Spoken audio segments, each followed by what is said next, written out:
I brought some money. So while I'm talking, I'm handing out some grains. I want you all to take 10 of them each. So pass it around while I'm talking. Thank you.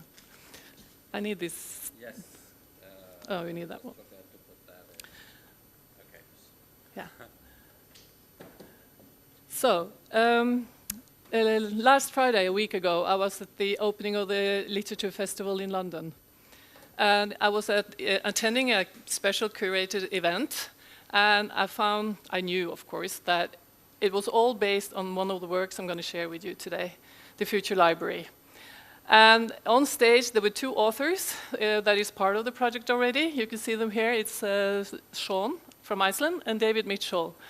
And it was all about the troubles and the challenges we are facing in the world today, and about climate change and what words can do. So the heading of this year's Literature Festival is actually World on the Brink.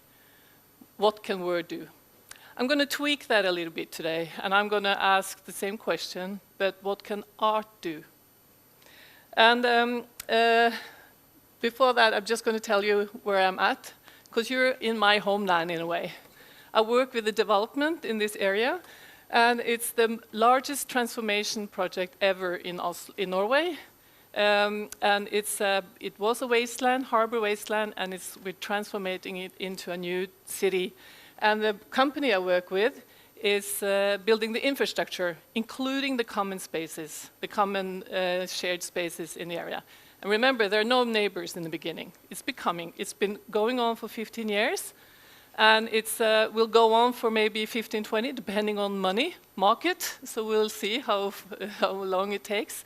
And I've been here all the time, but now I'm working top down. So I'm commissioning artworks in these public spaces.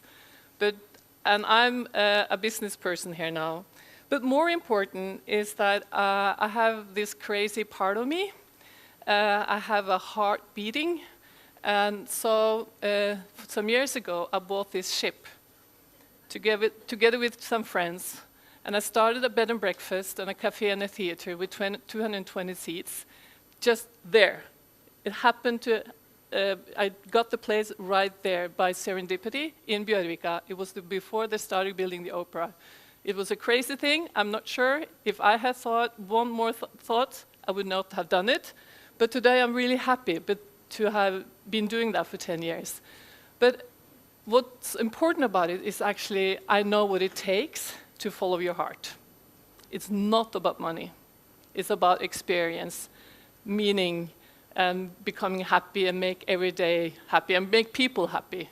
I still meet people that say that they met there, and I still meet people that they say that they're still crying that it's not here anymore. I'm not crying. It's hard work, and it needed to stop. And when I work in the business, because that's where I'm at now, because that was the bottom-up process. But now I work in business, and I'm not sure if there are many international guests here. It might not make sense to you that if I were to ask my colleagues, what art do you think we should have in this area? We have this very special imagination of what art is. It's bronze, yeah, it's sculpture, and in Norway, it's an elk. So if I were to ask my colleagues, could you come up with some ideas we should have of artwork in this area? It will look like elks. There are lots of elks. People have started sending me SMS messengers now with pictures all over Norway. Nature, more of the same. So first of all, I will talk to you or share with you what we as manager or commissioners of art have to think of when we want to have art happen in this area. And it's a lot about negotiation, persuasion, and I have personally a secret strategy. I call it make myself irresistible strategy. Don't tell anyone.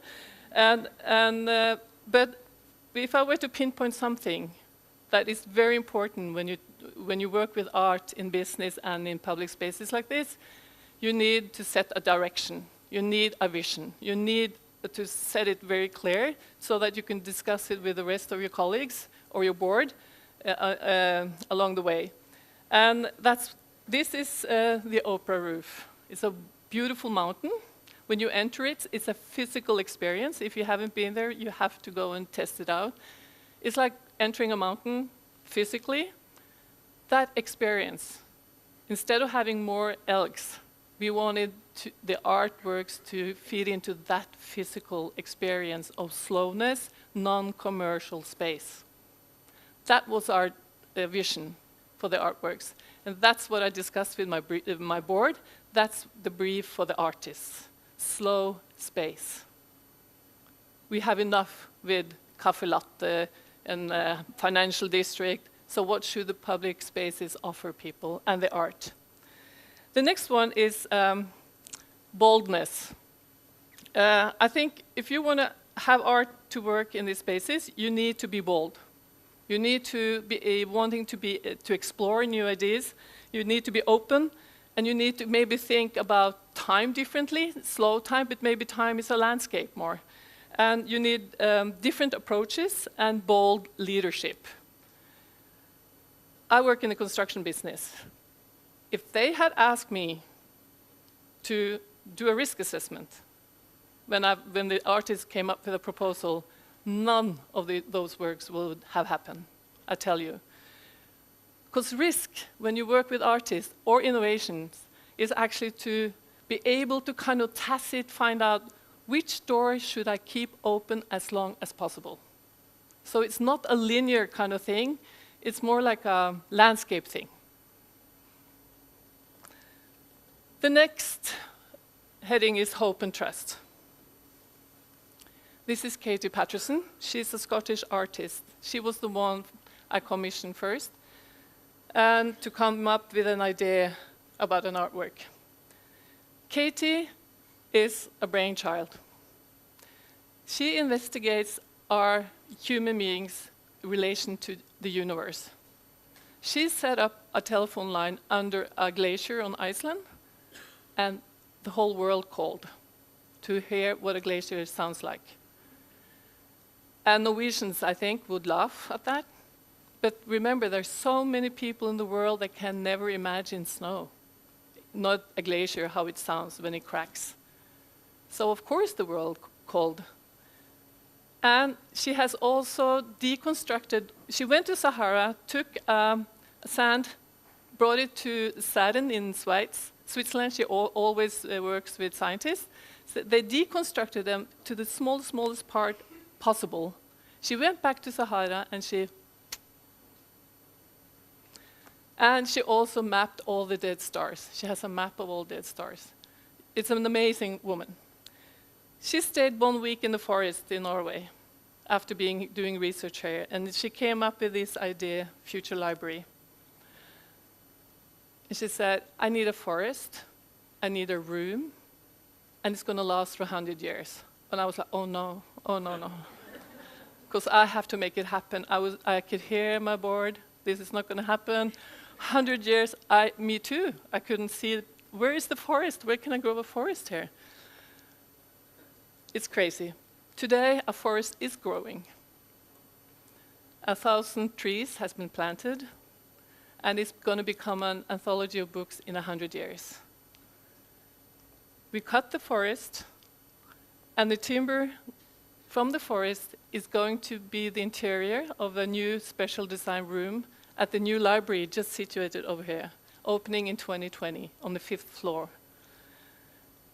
And every year, we're commissioning a new author to write a manuscript, a new manuscript that is going to be kept unread and unpublished for 100 years.